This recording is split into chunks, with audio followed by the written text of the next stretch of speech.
Yes.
Hey, you listen to OZZz on Smash Bros. Radio, the only digital radio station located in Jefferson County, Birmingham. We never mentioned Alabama for whatever reason. So, but we have in the studio the elders of C4, and we found out that instead, I thought it's been 4 years, 7 years since y'all been on. Yeah. So we're going to talk about the philosophy, because when y'all started 7 years ago, things were different back then than what it is now. Is it, or has it changed, or is it more prominent, or what? I think the kids are different now. Just in that little transition time of 7 years, the kids are um it's just kind of weird. I mean, it's like the kids are a little more, they're a little more realistic back then. I think now kids are more, almost more digitized. A lot of kids, their only focus is being social media content creators. Back then there was a lot of more tangible ideas of professions of jobs they wanted to be. So now it's just everybody's getting into the stage of going digital. So it's crazy just to see them out of time. Forgive me because I got hyper as usual. Introduce yourself. Well, my name is Lavelle Binion, co-founder of C4 Mentoring. Grew up in the city, born and raised in Hartford, Connecticut, up to my teenage years, and spent the rest of those years here. So I always say I'm from Alabama at this point. You know, I spent the bulk of my life here. Married, 5 kids, 3 teenagers, 2 preteens. Oh, wow. But yeah, that's me in a nutshell. Military guy, corporate guy. Been in the corporate sector over 20 years, military over 20 years, and yeah, that's me. And I'm Jermaine Johnson, co-founder of C4 Mentoring. I have 2 kids. I have Messiah's 13, and I have Harper that's 2. Professionally, I'm a firefighter. I'm going on 5 years this year. The reason we started C4 was because we felt there was a need in our community to have men that looked like us or spoke the language of the kids at that time, and we could not find anything like that, so we created it. So I mean that's pretty much the basis of C4 for us and who I am as a person. And we're gonna give Humes a little bit of information about us. Actually, Mr. Humes actually was my teacher in high school, so that was like back in 19. Nobody asked you yet. Nobody asked you about that. The 1900s. The 1900s. see, that's what's wrong with these kids now. Nobody don't care about when I taught you. No, and technically, nobody really cares I taught you. But you had to put the damn years in there. 1900s. They're bragging that. Listen, I didn't corrupt you. That's you. You should be happy about that. You sound like pretty old on 1900s. Jeez. Yeah, that's crazy. Oh man. We 24 years into, we're 23 years. No, we 23 years into the 2000s, so Yeah. anything pre 1900. I know it ain't been no damn 20-something years. Shit, I'm only 40 years old. Damn. It definitely been 20-something years. We're almost a quarter century in or past the 1900s, as you just said. Quarter century. That's crazy. Okay. 7 years ago when y'all started, y'all had a philosophy. Now the core is still there, what you want to achieve, because you start with the middle schoolers and you follow them or you mentor them all the way up to high school. Has that changed or have you revamped or what? No, it hasn't changed, but Jermaine has pointed out a very interesting point that the kids now are so digitized, and you really see it in just your interaction and conversation with them.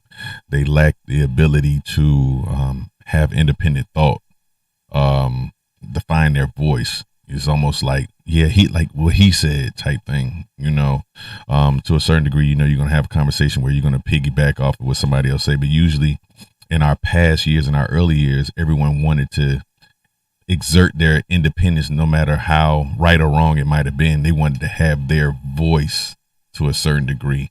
I don't recall it been so much, yeah, what he said. Is almost, you can see the same mentality online and social media. When someone says something, you just share it. There's no analysis of it or anything like that.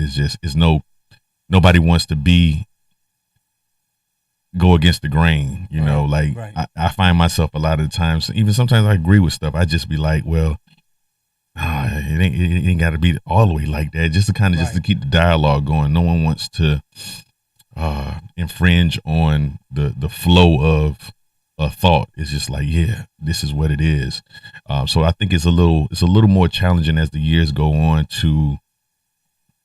I think when we first started, it was all about purpose. We want to try to connect the boys to their purpose as soon as possible to try to detract from the nonsense that they could get involved in.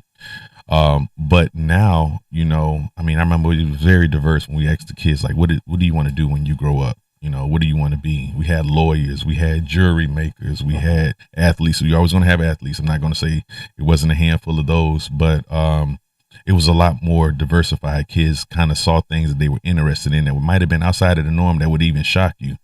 Now it's athletes or YouTube influencers, and that's it. You might have one out the pack that might do something that's a little more conventional, and it plays out in every other aspect of any conversation that we have. So you find yourself trying to help them find that's our direction now. We still have the same ultimate purpose, but we have to take steps back to kind of get them to find their voice, find their independent thought. And I think that's where we are now, trying to navigate that. Are they more so because of it being so technology, whatever that may be? They're advanced in that, but when it actually comes down to social skills, they don't have the social skills. Yeah, socially they're pretty awkward. Even my son's kind of socially awkward. I mean, it's just weird. I mean, and as a person that grew up in a time where you had to be social and kind of dealing with life now in a almost antisocial or a social media lifestyle, it's kind of weird. So even to me, my son's weird. You know what I'm saying? So it's kind of like, damn, like try to get them opportunities or chances to be more social. So that's really the goal for real. Try to get them to get an opinion because they don't really have an opinion about nothing.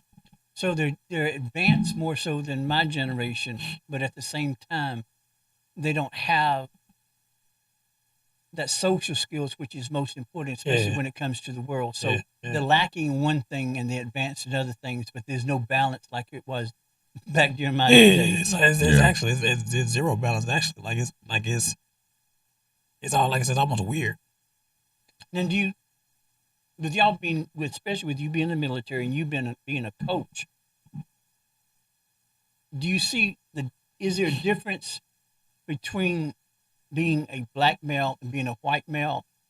I know there's going to be some similarities with them being boys, but is there a difference? Because with all of them, teenagers are teenagers. One thing I learned about high school, or when I started teaching, teenagers are going to be teenagers no matter what. So we may handle it differently or in a different way here over the mountain, but on the other side of the mountain, it's more hidden and it's not so as prominent. But teenagers are going to be teenagers. Right. So is that the same way when it comes to the kids here that you mentor? There's some similarities, but with y'all being black males, there's some certain issues that you're going to have to focus on. I think I can speak from my experience. My kids go to Thompson High School, and the one thing I will say is I think it's pretty. You see it across the board, but I think in our communities, our kids have less opportunities to socialize outside of school. Yeah, like experiences. Yeah, like in even in our community, social gatherings. Yes, a lot of social like community gatherings. And like I was telling some of the boys last Saturday at our weekend program that a lot of these kids over the mountain, you know, they have to have a certain work ethic to play sports. Right. Since my son was in 7th grade, his school day during sports started at 5 o'clock in the morning and ended at 6:30 every day. Since he's in 7th grade, now to 10th grade, for the last 4 years, 4+ years, that's been his routine. So him feeling like him working hard is different. But I say all that to say that whole time, you know, where some of our kids at 3 o'clock, they're coming home, right, and they're behind the computer or whatever the case may be. He's still in that social space where he's having those conversations and sharpening those social skills with different people, you know what I'm saying, right, throughout that time, where some of our kids are probably back at home. If they're the only kid, they're just sitting there, you know, just back on the computer playing the game. Like the hermit mode. Right. Right. And even the game, like when they play the game, you would think, oh, well, they're interacting with all these different people, but it's not even like a constructive interaction. They cussing at each other and arguing and stuff. Or it's weird people. It's guys. It's, I mean, that's also social in that. Yeah, exactly. It's social awkward dudes in the community of kids that don't really have a, I guess, identity themselves. And they're pretty much creating an identity for the kids because they're social awkward in their own facet of life. Yeah. So they're creating little thems, basically. Right. You're right, right. It's crazy. It's like a community of social awkward people. You know and by me being older, I'm the leader of this social awkward group. You know what I mean? So it's weird. So do you think they should bring back community centers? Absolutely. I think. I mean, I really don't have any faith in that type of stuff. Like I believe it. I believe we should have it, but I don't think it'll be. It won't be like back there. It won't be used. See, this where I think it should happen, because I don't think kids are going to change. And when we think about community centers, we think about it in the context of what it was for us. Correct. It just needs to be different, where you have the basketball court being the primary focal. You got computers in there, you got video games and stuff like that, where kids can even in passing interact, and then, okay, let me put the game down. Y'all finna hoop? All right, I'll be out there. Because if you got a friend that's playing ball and he may not be that good at the video game, but that's your friend. Right. All right, I'm gonna play the game a little bit, but I'm gonna go out here. Or even if not, I'm even socializing with my friend from the center back to the house, having some type of conversation. People gonna be outside the center, got to close it sometime. Right. We interacting before it open, whatever the case may be. We just I just feel like outside of school, you don't have a real way of really being social. You're really supposed to be at school to learn and Right. and be educated. So you're not in that space where you're really getting that true social interaction where you can kind of be yourself and learn what you can say, what you Right. can't say.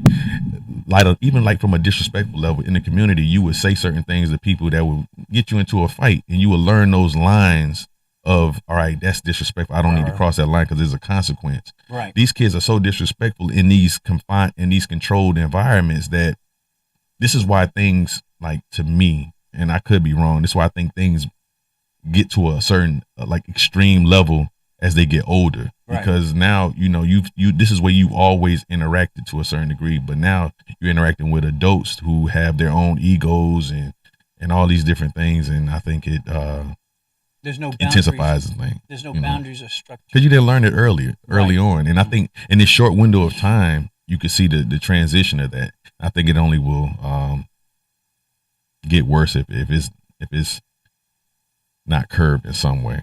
And I think us as parents, we have actually kind of like lightened up on our parenting skills. Like our generation of parents, like we're a little more. I don't feel like me as a parent was my parents as a parent. Like I Right. feel like we were like, I'm not gonna say more mature, but I feel like they were more focused on being parents. Like the essence of parenthood or being a father or mother was more important to them than it is to our generation of parents. So So y'all more hands on, because back there in my day, we knew our place. We knew the boundaries. Right. We knew there was boundaries. We knew there was structure. We knew what our responsibilities were. We knew what expectation that were put on us. We didn't question it. Right. We didn't have a chance to question it Right. because it was never in our thought. But now you have these youngsters coming up. There's no boundaries. Right. There's no structures. Well, Monday, where I live, across the street, there's 3 young boys that go to middle school. They crossed the street into the subdivision, went to a house, banged on the door, and ran. And now I'm standing outside, and they ran. And I told them, I said, you have no business banging on that man's door. They cussed me out and threw up birds. oh, So I went and called the neighbor that I knew, and she was shocked. The daddy came over, and I explained to him, like, first of all, 2 of them told me that I disrespected them. Now, back during my day, I'm 63 years old. all right. Mm-hmm. Back during my day, there was no question Right. about respecting an elder. Right. It didn't matter if the elder was wrong or not. Right. So, like I told him, you be a banty rooster, and I'm going to show you what a rooster does to a banty rooster. And he agreed with me. So I'm thinking that, well, shoot, these are just starting out. They're cussing like sailors. Mm-hmm. They have no responsibility. They have no respect. And then you're going to stand up in my face and tell me, well, you're going to respect me first. Then it hit me. This is not your classroom. This is a world. You need to back off because you don't know what these kids are capable of doing. If they're so common with cussing you out. Now I put a lot of time and energy and money in my yard. Mm-hmm. You don't know what these kids are going to do. Right. So with y'all coming on, I'm wondering if you're experiencing the same things when you meet with these young guys initially, and then they finally understand that there's more to what you're doing. And then with you being in this type of world, in this type of situation, you have to be more cautious and aware of what's happening. I was actually thinking this week, just my thoughts myself. I was thinking like, at first I used to say like, there's no way parents know how their kids really act. Right. Then I thought like, they got to know. Like there's no way for them not to know. You know what I mean? So I was like, because you see kids on social media doing all type of crazy stuff. I mean, just outlandish stuff. Then you'll see the parents on social media as well. So, and my thought is, if I see it, there's no way that the mama don't see it. Right. So it is. I think just the parents are cool with things to extent. Like they try to play a blind eye. They try to make it like, as long as they're not doing this. I mean, but Exactly. they're really involved in the stuff that's creating bad habits and bad situations for them themselves completely. So I think parents are a little more knowing that they play to know right now? I think historically we've it depends on when we get them, whether we see that level of disrespect. Um, because at one point in time we would get when we get a new batch of sixth graders, we'll take whatever seventh graders and whatever eighth graders that we had. If we caught them, especially at seventh grade, I think one year we had a brand new batch of seventh graders.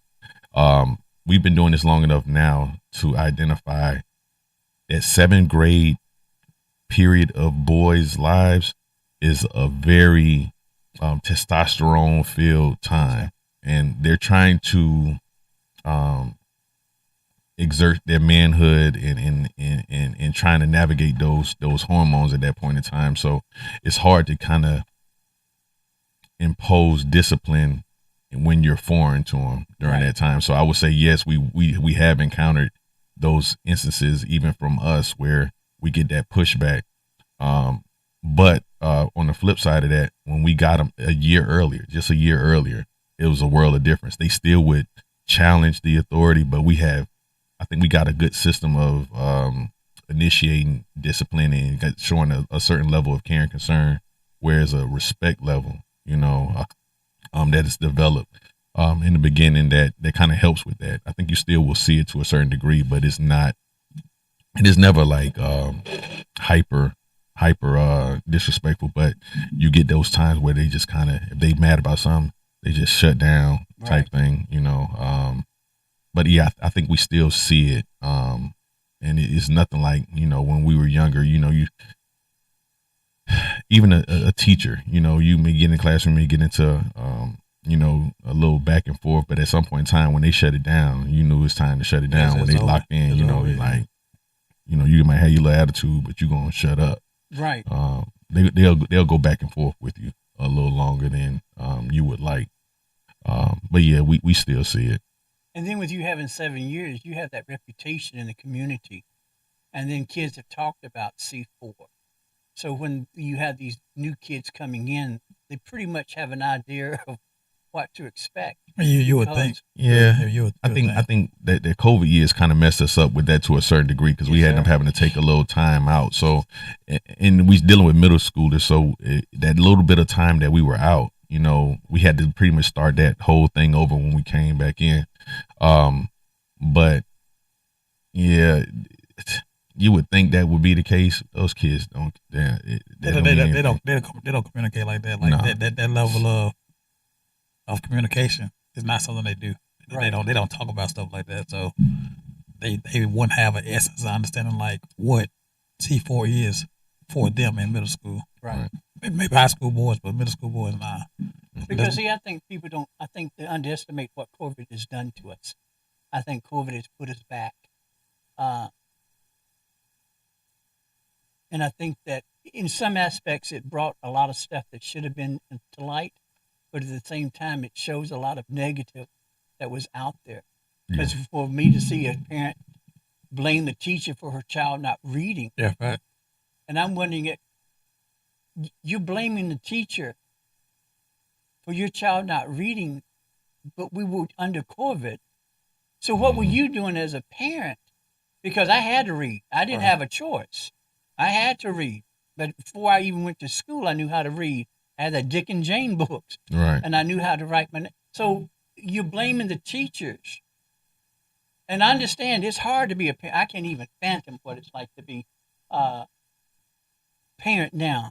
Mm-hmm. Because you have all this stuff. And then with COVID, and I think people underestimate what COVID has done to us. Yeah, I mean, we actually had a conversation last week about like what do we feel like the percentage of parent to teacher ratio of teaching your student is or teaching your child is, and that was kind of like trying to find out like what's a reasonable, I guess a reasonable split on whose responsibility it is to teach your kids. Definitely, I will say that COVID has showed parents that it's not as easy as they thought it was. Right. Sure. That's one thing, but it also has showed us that us as parents, we got to be a little more involved. A lot of kids don't know or don't get any reinforcement at home because the parents don't do anything. So that's why that's why they putting everything on teachers because they're expecting the teachers to do 100% of their job. Right. So that's where the what's where the understanding is misguided at. And that's why the false expectation is put on teachers, because they don't understand the workload or the responsibility of being a parent or being a teacher. So I think COVID has showed parents to extent what teachers go through on a daily basis.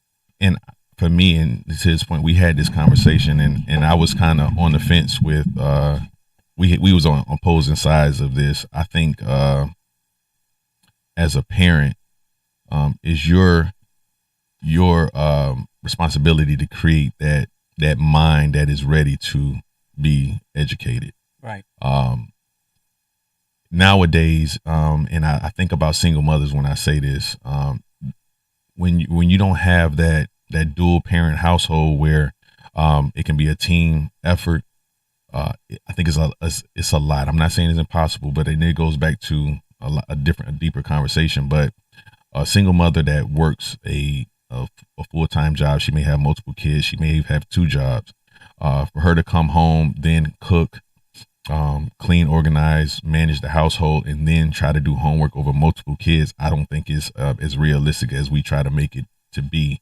However, I think what that person can do, be a single mother or single father, is create that mind that is ready to absorb that knowledge. Right. And I think that's what a lot of times we lack inside the school system, is that kid that is disciplined enough to sit still and pay attention and absorb that knowledge. Because I think, but even on that though, I think that became the standard. Like the scenario that you painted out became the standard of the situation for inner school or inner city schools or city schools, period, as a specimen for teachers to teach. So that's what I feel like. That's where the chaos came in. Right. Because hey, Mr. Helms, I work 2 jobs. I ain't got time to be worried about Johnny. Like, take care of them. So they want you to do 100% of the parenting and the teaching, right? Because she's out the house so much. Well, reality is the standard shouldn't be that mom is 100% provider of her kids. It should be another partner there to help her work the load to where she has the ability to be a tutor, right? Educator or whatever that's there. Our father has time to be an educator or tutor on these outside time from school. So like I said, the standard has became where, I mean, we're expecting Mr. Hughes to do 100% of everything. So that's why when it's time to come to teacher conference or conversation with teacher, they looking at you like, what are you doing? Right. You know what I'm saying? And in your mind as a teacher or educator, you're thinking like, what are you doing? Right. Because they're expecting everything from you. So I think that has became the situation a little more like, I guess, when the transition of broken homes came into the Black community. But I think that's what has turned our education system into a blame game right now. No, I agree. But and that's why I say when it comes to the support and what is needed to turn this around, because we can be on this space, and how long will it take to fix people not being single parents? Like that's like the hardest thing in the world to try to figure out in a short period of time. That's going to have to be experience and the evolution of just people, time, right? And that'll maybe be 100 years from now. But I think when we talk about support from parents, they need to. I think at that point is where creatively, and I don't know what that looks like, but this is where we may be able to get the therapist involved. And when we talk about being able to have counseling, how can we create that structure in your environment? Where can we meet these parents where we are? Because in the meantime, this is a short window of time where you got your kid when they're from school age to when they're getting ready to get out the house, where you have to try to create some form of structure and the ability for them to absorb, learn, and things of that nature in that time period. And I think this is where I think resources would be needed to try to help parents navigate that, teach that kid how to get them additional resources. I think parents do as best they can, but giving them additional resources, different tools they can put in their parenting tool bag to kind of help them navigate that. So it's not 100% of the school's responsibility to parent as well as educate. But when a kid is there 8 hours a day from a parent's perspective, even longer, it's like, man, you don't know none of this stuff. But you come back, you got to our point. they're not getting that additional support and stuff in the household, because again, I think it goes back to those single parents being. You see, that's one reason why I think that it's most important for y'all to have these mentoring groups, because I think that you serve as a bridge. But things that are happening now happened when you had single parents. I was a latchkey kid. I came home, but I had responsibilities. Now, it just sounds really wild now. Before I left, I had to hang out the clothes, but I still made it to school on time. I had to walk my sisters to school. So I had to hang the clothes out. I had to make sure that whatever mama had out, which was usually soaking the beans and all, when I came home, I had to take the clothes down, fold the clothes. I couldn't even go outside. But the community was part of my life too. So Mrs. Brown next door knew my folks well enough that if I snuck outside, which I did occasionally, my mom and my grandparents knew. Now, I didn't know who the little birdie was until I got into my 30s, and then I realized it was that old woman next door telling on me. But see, back then, community was part of my life. Everyone knew who my grandparents were, my aunts and uncles. And I couldn't do anything in that community, plus I had a community center. So I think that now, with these mentoring groups coming in, then with you having 7 years under your belt, you're bringing something of substance to these kids' lives. And in all actuality, you're bringing something to the parents, because they're allowing you to give the child a different way of looking at things. Right. And then with y'all being successful black males, plays a huge important part, especially with these kids coming up now, especially just being on the video, not getting outside.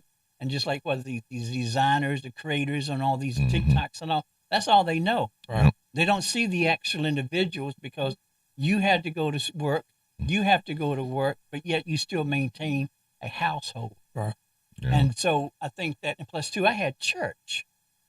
So I had a surrogate. So when my dad or my granddad, I had a surrogate. Right. I had somebody to fulfill whatever space was open. And so I think that with your organization or groups like you, you're giving something back to the community that's been much needed, much required. And then with you coming from the military, and then with you being a coach, and then both of y'all being black males and knowing what it's like, that in itself enhances everything that you're giving to these young boys now. I mean, that's the hope for sure. Yeah, sure. So when you started out, how did you come up? Because C4 stands for, let me get this right, education.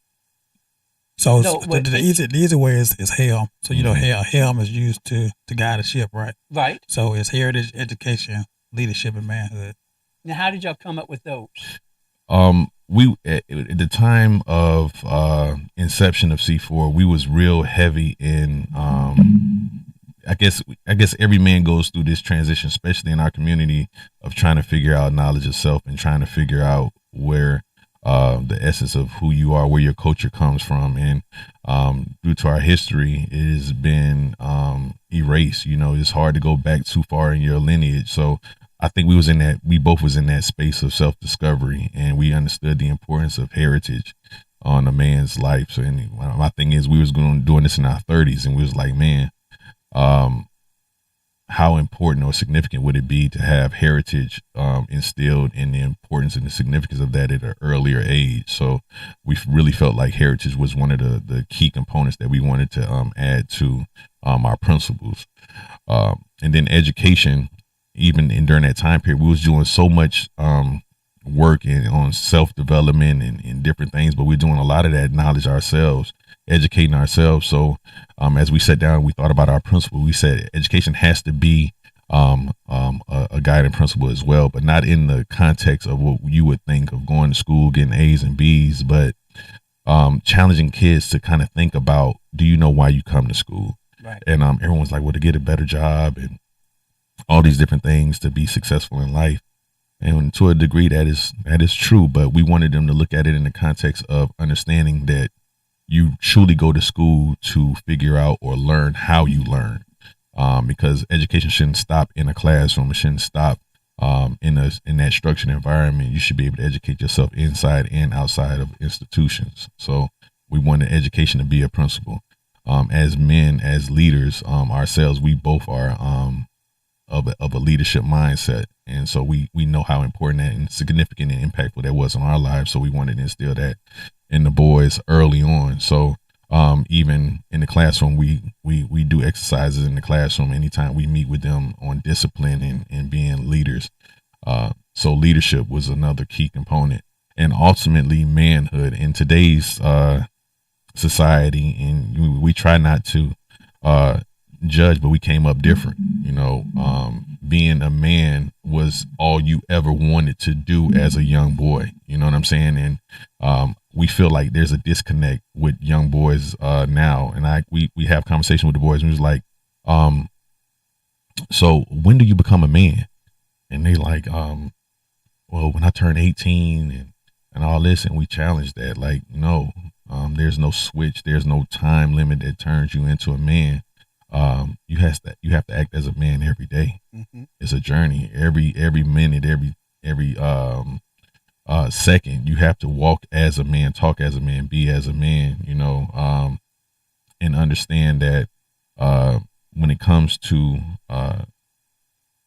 manhood, it's a journey. It's a true journey, right? So you have to walk as that now. So manhood was real important, and it was vital. Element of it as well. So not to get too deep into that, but we really push that all the way around, being a man 100% of the time. Now, not tomorrow, not when the law says you're an adult at 18. That's what that is. That's not you becoming a man. The law just tell you they can hold you accountable at 18. You're an adult. You're not a man at that time. So, just holding them to that standard early on. So those we felt like those were our guiding principles, and we felt like those are the principles that we wanted to instill out the gate. You see, that's important because I don't think we understand that there's a difference between being an adult and being a man. That's two different. That's two different entities. Once you reach a life at 18, legal wise, you're an adult. This says nothing about man. Right. You're an adult, and you're going to be held to that standard. And you got people walking around here now that's over the age of 18 that's not men. You know what I'm saying? So they're adults. They're adults, but they definitely ain't men. See, that brings to mind when I was raised, and I don't understand why I still remember it, but Pastor Hicks did a sermon on elders and old folks. And he said that an old person is someone who gives nothing back to the community. If anything, they're taking from the community. Right. So they have really no purpose, no reason for living. And it shocked everybody that living. So he said, basically what I'm saying is that when you're an old person, you have no substance. You have no value. You have no worth in the community. Right. You're better off being dead, because when you reach a certain point, you cannot socialize with these young people. And this was back in the 60s. You cannot socialize with these kids. Once you reach a certain age, you are no longer part of that group. Right. As an elder, you're giving substance back to the community. You're giving a core understanding of where your purpose is. You're setting up standards. You're setting up boundaries. This during the 60s. Right. Now, everyone cannot be an elder. 100%. And he said that, you have folks around here, we knew what he's talking about. We have folks around here who wants to be called elder. Well, you wasn't chosen to be an elder, because in all actuality, it's no fun being an elder, because you have these huge responsibilities. Being an elder is that you're always liable to the community 24/7. So if you're just going out there just wanting the title and the prestige, well, you're basically like an old person, but you just want the title and not the responsibility. So I'm seeing with your group, especially, and as well as Ties to Success, Generation, and also Caves. Y'all have the elders in there.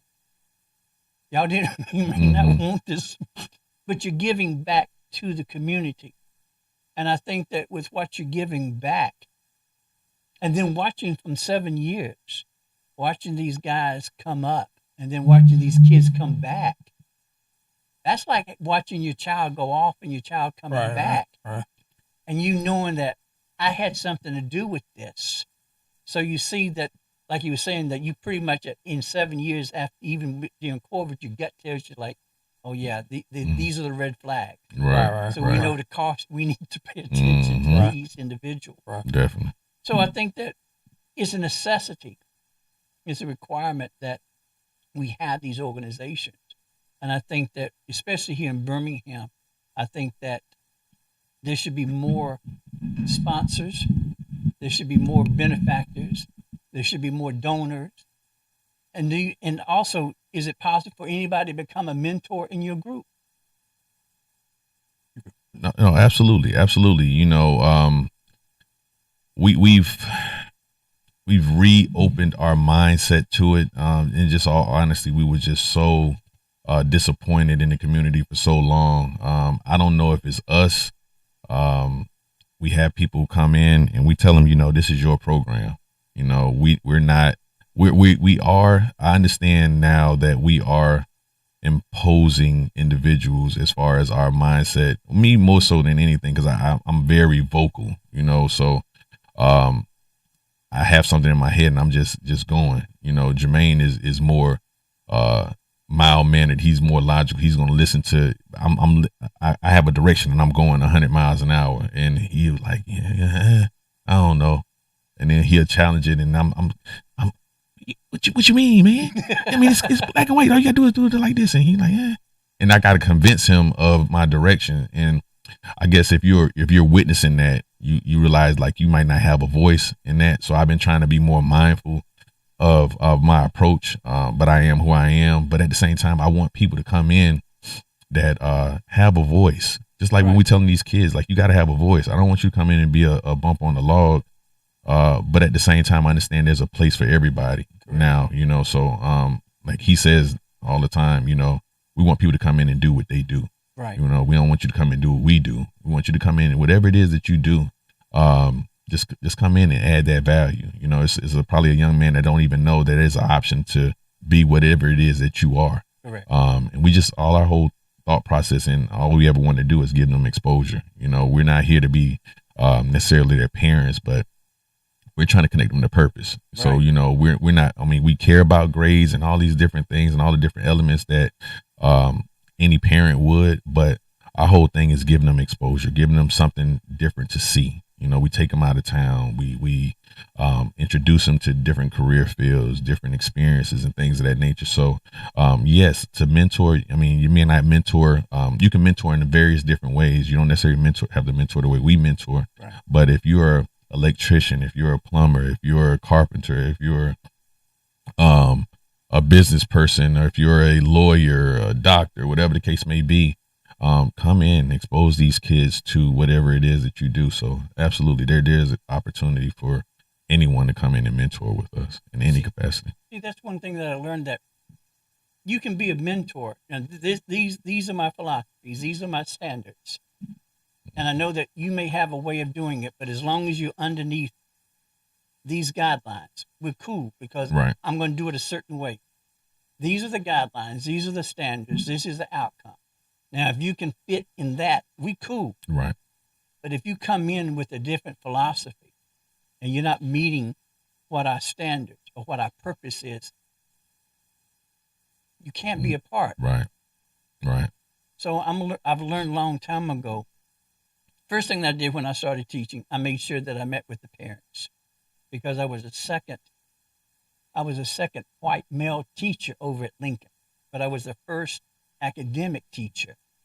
So going into Smithfield, going into Druid Hills, going to the bottom, Illiton Village and all, I knew that I had to meet with the parents. I had to make sure that the parents understood where I was coming from, that these are my standards, these are my expectations.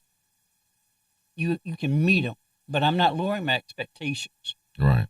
And I found that during that time that I was teaching, 9 times out of 10, kids are going to exceed that expectation, because they know what I expect out of them. I'm not going to argue with you. I'm not going to discuss anything with you. And then at one time, in the back of my tag, I had ANNND, because I wouldn't debate. And I'm finding out that when they watch you, and they're watching you when you don't know they're watching you, When I use the word "and," they know to shut down. I'm finished with it. You argue with your parents, don't argue with Right. me. Right. So they can come into your organization, understand what your purpose is, understand these are the standards, this is the outcome, this is where we want to be now. But by the time they're 12th graders, this is where we want them to be. You're more than welcome. Right. But if you can't meet these expectations, there's no purpose because they're going to tear down everything. Now, if you want to start your own mentoring group, you go ahead and do it. But this is where we are here. Right. So you can be a mentor and you can do it your own way, but we have expectations also from a mentor. Absolutely. Because you're dealing with young kids who are watching you, and they're watching how you come in. They're watching you, how you speak, how you react with one another. And you don't even know they're watching you. So if you have one individual that's on his own course, they're going to pick up on that immediately. And Absolutely. I found out that kids know if you're there for them or if you're there just to be there. Yep. Very true. So you started out with the heritage, leadership. What was the next? Education and Education manhood. and manhood. Mm-hmm. So from there, you developed the entire program. Mm-hmm. Now, how did you choose the schools? Why would you start with middle school and not elementary? So we initially started trying to go after high school. Okay. I had a relationship with a certain high school in the city, with the principal at a certain high school in the city, and for whatever reason, we just couldn't make it work. We reached out to them, and we're going to do XYZ, and they just kind of gaslighted us, and it just never happened. Then they had us. So in the process of that transition, trying to make that work, Jermaine was also doing his thing as well, trying to get us into school, and that's when I linked up with Dr. Gates. Yes. Because Dr. Gates was at Huffman when I was coaching at Huffman, and Dr. Gates was pretty much like, just my relationship at school, he was like whatever you need, come on. So from there, we wound up in the Smith, which was kind of like a 360 because, I went to Smith Middle School my sixth grade year, and I'm from the east side too, so it kind of worked out. I knew I knew the area, I knew the neighborhood. The transition of them going from Smith to Huffman was something I was familiar with, so it kind of worked out. And the ability to have freelance relationship with the principal, like that's important. Yeah. Like having the support of them is going to be major. Like it was nothing that we needed during the time Dr. Gates was there that we didn't get. He was 100% open to what we needed. It was never a hold up or a hiccup in anything that we needed. So that relationship is very important with trying to establish a mentorship program or any kind of relationship with the school, having a principal in regards. From there, the next year, we went to Huffman Middle School, and we went to Hayes, at Green Acres. So I had a relationship with people at those different middle schools and was able to apply, able to get them to get C4 a chance in the school. So we were able to get in a couple more schools. We're at Green Acres now, and the relationship from Green Acres came from Dr. Gates, the assistant principal at Smith. Right. So she is now the principal at Green Acres. And our relationship from then was able to grow to the point to where she's on the same type of time that Dr. Gates was on. So she's like, whatever y'all need, come on in, get the kids, whatever. Like, so it was a benefit. So Smith actually wound up being beneficial for us, for sure. So you got 4 schools now? Well, we have relationships Pre-COVID. with pretty much pretty much the majority of the middle schools in the city. But after that first transition to go into all those schools, and we realized we really didn't have the necessary support to uphold it, we scaled back. And then COVID COVID happened. Yeah. Right. So it was a lot of different elements, but we scaled back to just focusing on one school, building that relationship back up, and then we've been to other schools this year. We've been to OZZz, and they, love that school, man. I love the staff there. I love the feel of the school. It really felt like home, and it was like our second time going there. Yeah. And we're trying to figure out how to get it back to where we can get to other schools. But I think what we're talking about now, increasing that mentor space, locking in mentors is going to be key. Getting the right team together. Right. But we're going to get back there. I have no doubt about it. I think we got the right approach. We just got to get the right people. Now you followed from the 6th grade all the way to the graduate. Right. And you have a program called, Suits for Seniors. Mm-hmm. Yes, sir. Explain that. The whole Suits for Seniors came about because we watched our boys all these years, and you just never saw them dressed up. It was like, man, we want to, and we also was thinking about bringing the boys in to the Heritage Ball that we have, and it was like, man, we want to get them this experience, and we said, what better way to mark that transition into manhood than to get the kids that full experience of purchasing the suit, getting fitted, getting it altered, and it's fitting on your body the way you want it to fit. So it was really meant to serve as a rite of passage into adulthood, into manhood, leaving the school, the K-12, and actually going out into college or into the workforce, but you got you a suit. We do blue, black, the standards colors. We don't do any wild, crazy stuff, but something that you can dress up, dress down, you know what I'm saying, and feel comfortable in, because it was really meant for you. So that's really what it was. It was really meant to serve as a rite of passage, a transition from kid to an adult. Right. And it was just a gift that we wanted to give those kids that deserved it. And people don't seem to understand the importance of actually owning a suit or even a tie. Mm-hmm. But to know that this is my suit. Right. It does something to the confidence. Right. Mm-hmm. They don't know the impact to know that this is mine. Right. Now I have my tennis shoes. Right. But this is my suit. Right. I have a tie. I can go to an interview and I can present myself in a positive way. Correct. If you've never been in that predicament, you cannot even understand the impact, the energy that it gives to a young man. First of all, you've gone through K through 12. You possibly were the first of your family to graduate from high school, right, which is impacting. Right. And now you have a suit. Mm-hmm. You have a suit which you can wear to graduation if you can wear whatever you want to underneath your robe. Right. So you have this suit.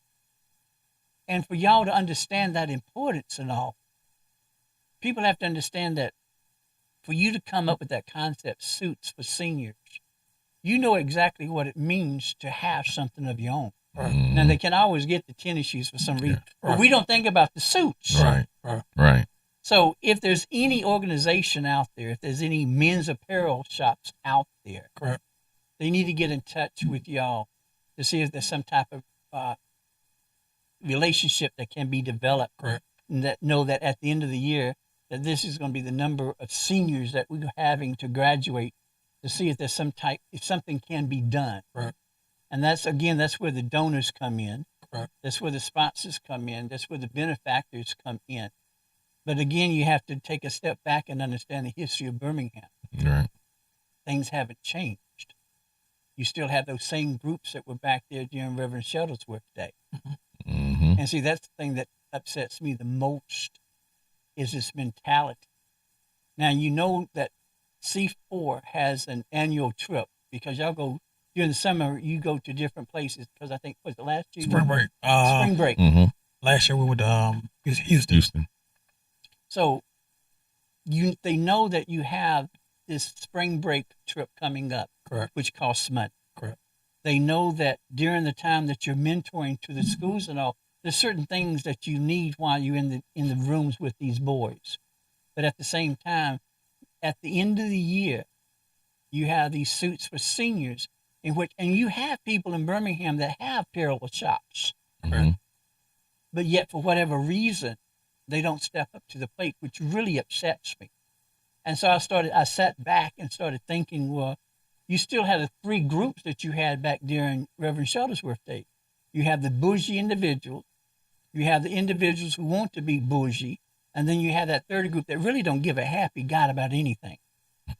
But we're on the same page, or we should be on the same page, and the end result is getting these next generation up to par and understanding selfishly. You may not have a child, but these are the individuals that are going to be working. Right. And they're going to be putting back into Social Security, whatever that might be. But you need these individuals to be productive adults. True. Very true. So that's one reason why I'm stressing, especially the sponsorship, understanding what donors is. You're not asking for much. If you can get $50, that's cool. But if you can get $50 a month, that's cool too. Right. 100%, even better. But whatever you can give, we take it. Absolutely. And I think we one of the few programs, we're very responsible with all funding, and we always tell people, like, you can see where the money is going. This is your program. We always, anything that we get in is going right back into the program. We account for every cent, every dollar that we use. Our admin is on top of that, making sure that we submit receipts for everything that we use. So it's never a gray area of what's being done. So if you ever in doubt of where your money is, and then we invite people out, even for the Sousa Seniors last year, we had amazing people that contributed, and they came out. They actually witnessed and seen where the money went. They was there when we paid for it, So, and with the trips, we welcome people to go on the trips. You see how the money is being spent. You see what all the great things we do. We try to post everything.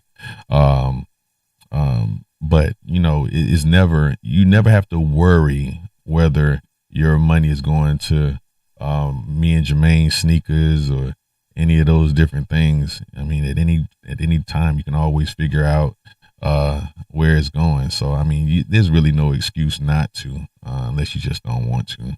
And then you have the annual ball that you do, usually in February? Yes, sir. Exactly, yeah. Yep. But you're not having it this year. It was a lot of different things going on. One of the key things is right now I'm in the transition of possibly getting deployed here in a little bit. So I was having a lot of ripping and running going on at that time. We had some other hiccups that went on, but we're definitely going to bring it back next year without fail. We was in the transition of rebuilding the program and restructuring it as well. We had to really take a step back during that time period because we really had a lot of great ideas, but we were still moving 100 miles an hour. So we took a step back. We said, we owe the community 100% maximum effort on what we're trying to do and accomplish. And then with the potential of one of us not being here, we had to solidify things. Right. So we took a step back, really trying to reorganize everything, get everything lined up, get all the paperwork, the emails, and it's a lot of little different things that we had in our minds that we really needed to really focus on during that time. So we sacrificed it for this year, but we have plans on making it bigger and better next year. We brought on some amazing board members during this time period. It just wasn't a easy decision, but it was a necessary one. Because again, COVID really hurt us, yes. And at the end of the day, that celebration is not just a party. Everyone comes out and they have a good time and all that good stuff, but it was never meant to be just a party where we trying to make money. It was really a celebration of significant mile markers of the previous year. Right. And COVID really put a dampening on a lot of the things that we wanted to do. So a part of that made the decision a little bit more comfortable is that we didn't feel like we was in a mood to celebrate. Right. We really had a lot of work to do. So we took a step back 1 year, but we'll be back next year. And now you have a new program that's on the weekends. Mm-hmm. That's called HELM, HELM, which is your C4s. Correct. So is that still open to all young boys? Yes, excuse me. Yeah, it's definitely open to boys 13 to 18. One of my reasons for doing it was because during the duration of C4, we always had people that reached out wanting to put their kids in C4. And by us being an in-school program, a school-based program, it was hard for us to get kids outside of the schools that we service to get them inside of C4. So our goal was to try to possibly help as many kids as we could outside of the schools that we currently service. We know that C4 mentoring is a numbers game. So the more kids that we could touch, the more kids we could impact. So definitely that was one of our reasons for trying to get kids out on the weekends. So what we do is we do one Saturday a month. This month we'll be doing the 15th of April at Pound Heights Rec Center from 9 to 12. It's pretty much the same basis of what we're doing in school, but on the older boys outside the school. So yeah, definitely we're accepting parents to bring their boys on next Saturday. So we'll see you there. And we're also excited about the potential of what this could turn into. We even mashed together some ideas of having workshops for the parents as well. Oh, wow. So some of the things that we were even talking about earlier, we could probably implement on those weekends, giving those parents those additional resources. Yeah, facts. At the same time. Yeah. So this was an idea of Jermaine's, and I thought it was an excellent idea. And I definitely support it 100%. I think it was a great opportunity. We just have to, again, just do that work to make everything make sense. You know, get the right team together, get the community behind it, people who have those resources to come in and collaborate, and we can make this thing as big as as big as we want it to be as a community. Right. So how do they get in touch? How does the parents get in touch with you to enroll their child? They can find us on any social media platform under C4 Mentoring. They can reach us at info@cultivate4.org. Or they can find me at Lavelle on social media. Our social media handles are our name, Jermaine Johnson on Facebook, or Lavelle Binion on Facebook. So you can find us, reach out to us, and we'll definitely try to do our part to get you guys situated. Again, that email is info@cultivate4.org. So it's open. What's the ages again? 13 to 18. 13, 18. Because typically our in-school program is for boys 11 to 13, middle school boys. So we're just trying to get the older boys a chance to get involved as well. So eventually, this can be two separate programs. Yes, ideally. Yeah, ideally, right. Ideally. It was making sure that, like you say, we can cover all those age groups, because it's so many parents, man, that reached out to us who kids was a little older, and we really didn't have anything for those kids except for our boys once they make that transition. But all of our boys that was in that age bracket, they've all graduated and they went on. Some of them have come back and started to help out or reached out and stuff. But all those boys that we had at that age is already gone. So that's sweet. So anybody who wants to be a sponsor, correct, or a donor or a benefactor, they can contact you at the same place as all social medias, correct, as well as the email. Right. Just like if you want, but make sure that you highlight what you're doing. But donations are always welcome. Correct. Right. Sponsorship is always welcome. Mm-hmm. Benefactors are always welcome. So, any last words? I definitely wanted to give special thanks to a lot of our community sponsors. I'll let Jermaine, you want to talk to the board members as well, but we had some great individuals that has reached out, and I won't call some of them out because they some of them don't care to get that accolade in that manner, but just I want to let the community know, those that have donated, we really do appreciate you. Those that have lended their support to us throughout this time period, we really do appreciate you. We acknowledge you, and we definitely show the love and support to them personally. But we do have some great individuals that come through silently and do what they're supposed to do as a community, and they see the value in what we got going on. Also, if you're interested in being involved, male or female, there's a space for you here at C4. Come in and just be prepared to do the work. Hold us accountable, because we're going to try to hold you accountable as well.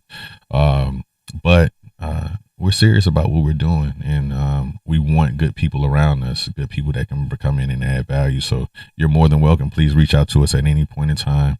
Like I said, any of our social media platforms. You can also email us at the info at cultivate4.org, and we'll get you on board. And pretty much just thank you here for pretty much throughout the years, just kind of supporting us. Definitely. On the outside as well as being a cheerleader for the program. Appreciate you for giving us opportunity to always talk about the program and also shouting out the program and being a supporter. So we definitely appreciate you. You always have a platform. I always have a platform. If you have any type of events or anything, just let me know, and I flood whatever pages I have with you, because I appreciate y'all.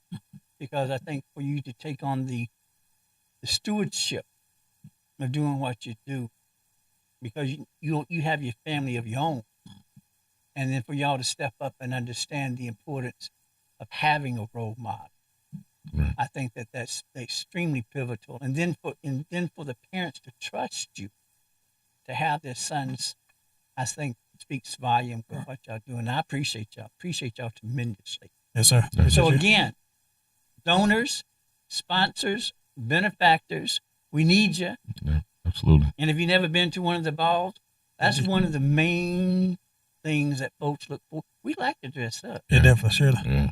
But see, I'm being selfish now because now since y'all doing it next year, it gives me time enough to lose this weight and to save up the money, because I already know the outfit I want. Okay, what that is. Yeah. Of course, I got that champagne taste, but I got the beer salary. So it gives me time enough to lose the weight, All right. time enough to get the outfit, time for me to, I'm not going to tell you about the earpiece, but anyway, so. I'm just surprised, y'all. I'm going to surprise y'all, yes. So this gives me time, so see, God is good. That's right. That's right. But I appreciate y'all. Check them out. C4. They have on the 15th of this month. They have a Saturday program. Yes, sir. Please contact them. It's 13 to 18 years old, Fountain Heights. So please, always looking for you. I appreciate you guys. Well, thank you. Thank you, sir. Appreciate y'all coming in. Appreciate you listening. Know that you know your value, know your worth. Know that you create the detours to your life. And most importantly, know that I love you more than I love my luggage. Y'all take care. The live stream on the show. On the show. The live stream. On the show.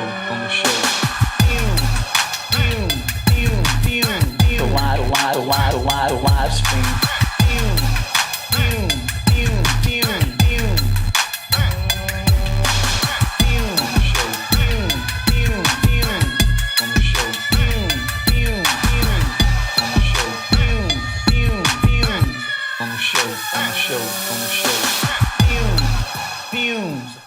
The live stream on the show.